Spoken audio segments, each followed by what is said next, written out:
Alrighty guys, so in this video today we're going to be talking about 10 reasons as to why you should move to Portland and why it's so beneficial. Let's get started. All right, for number one, obviously we're going to talk about the scenic beauty and the outdoor access in Portland. You've got the forest, the mountain, the beach, all within like an hour to 2 hour drives. You've got Forest Park with a bunch of trails and bike riding trails as well. That's actually on the west side of Portland. It's also the largest national urban park in the United States. We've got Mount Hood. That's about an hour and a half, 2 hours away, depending on where you're at in Portland. There are 3 ski resorts on that mountain: Timberline, Ski Bowl, and Meadows. Those are all really great. Ski Bowl has the largest night skiing facility in the nation, and then Timberline also has the only skiable glacier in the nation as well. So some fun little facts for you guys as well. And then of course we've also got the Columbia River and hiking on the gorge. Those are more activities like in the summertime on the Columbia River. Obviously you can take your boat, do some jet skiing or inner tubing with the family, and then hiking on the gorge. There are hundreds and hundreds of trails to go hiking on the gorge through the Columbia River, Multnomah Falls on the east side over there. So certainly something to look at as well. All right, for number 2 is just you kind of get a strong sense of community no matter where you're at in Portland. Each neighborhood kind of feels like its own small little village, whether you are in the Pearl District, Hollywood District, St. John's, Alberta, wherever you're at. The locals typically know their local baristas, the coffee shops, and everybody just kind of like by their name, even though it's a bigger city vibe. With those neighborhoods, you still have that small town kind of oriented community, if that makes sense. All right, for number 3, we're going to be talking about food, right? In Portland, whether you've got food carts or James Beard winning award contests or restaurants, I should say, we've got it. I believe Portland was one of the very first, if not the first place to kind of start food carts and kind of get the fad going, and why you see all of these other cities start to do it now, whether it's food carts or any kind of restaurant. I promise you Portland has something for you. Number 4, sales tax. There's no sales tax, right? In Oregon, everywhere in Oregon, there's no sales tax. So, and that includes like big ticket items as well, whether it's groceries, small tickets, gas, or furniture, TV, a car. None of it has sales taxes. So that can certainly mean some big savings as well.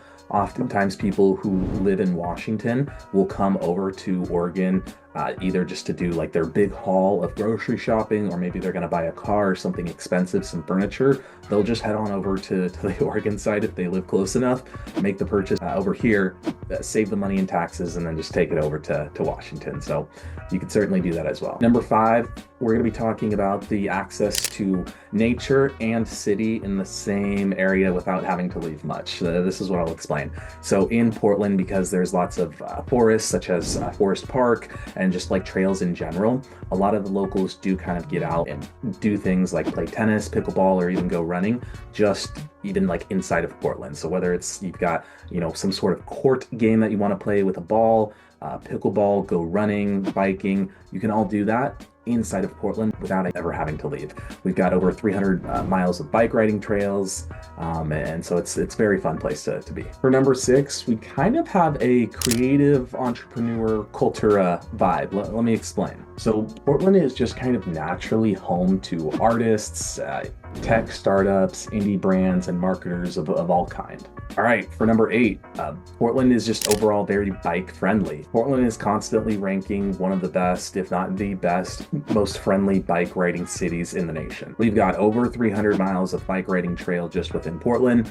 We've got dedicated bike riding lanes in downtown Portland that you can like ride with traffic, just to ensure that whether you're commuting or exploring in Portland, that it's safe, easy, and fun for everybody. Alrighty, for number 9, we've got progressive values. If you're into inclusion, sustainability, or clean energy, then Portland might be the place for you. Whether it's banning plastic bags, investing into public transportation, or trying to shorten the overall affordability as far as home prices, Portland certainly walks the walk. Alrighty, last but not least, number 10 is that Portland just kind of has an overall laid-back lifestyle, right? People in Portland have a tendency to be more open-minded and creative. They also have a tendency to be less focused on materialistic things. The pace is certainly slower than Los Angeles, San Francisco, or New York, but it does have an intentional community that's focused and wellness-driven. Alrighty, guys, there you have it. 10 reasons as to why you should move to Portland. If you guys have any specific questions or anything about this video, specific neighborhoods, don't hesitate to reach out, give us a call, shoot us a text, email, drop a comment, like, subscribe, do whatever you got to do to make sure that we're hopping on your notification bell. Other than that, I'll catch you next time.